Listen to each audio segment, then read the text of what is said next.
Annually, dating back to just after the Civil War, as Americans, we honor, mourn, and importantly, memorialize those who died while serving in the U.S. Armed Services.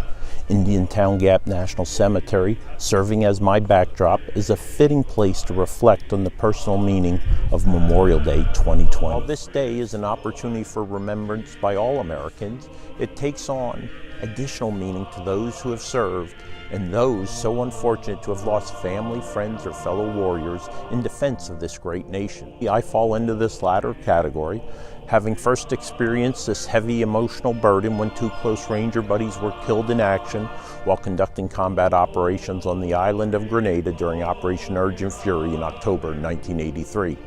Sergeant Mark Rodemaker, buried in his hometown in Upper New York State, and Sergeant Randy Klein, buried in his home state of Indiana, brought home to me the sacrifice that young men and women make for our country. While they were not the first, nor would they be the last of my fellow Rangers and special operators to die over a nearly 3.5-decade career, their closeness to me and the loss of my useful sense of invulnerability causes this loss to weigh more heavily on me each Memorial Day. However, one does not have to be so physically or emotionally close to the death of a soldier, sailor, airman, Marine, Coast Guard members, or merchant Marine to be so impacted by it. And this was made clear to me in a 2010 visit to the Normandy American Cemetery on the bluffs over Omaha Beach. Amongst that garden of stones lays the graves of 9,385 of our military dead, most of whom lost their lives in the D-Day landings and ensuing operations. My wife and fellow Army veteran Maggie and I were equally moved by the experience and the recognition of the extraordinary loss of life in pursuit of protecting the freedoms we so dearly cherish as Americans.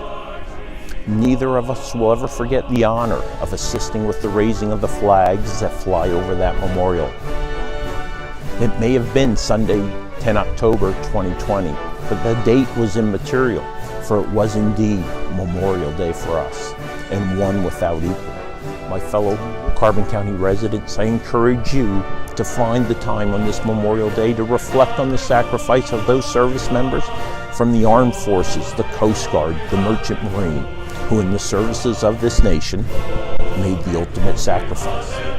May God continue to bless this great nation and the warriors who defend it.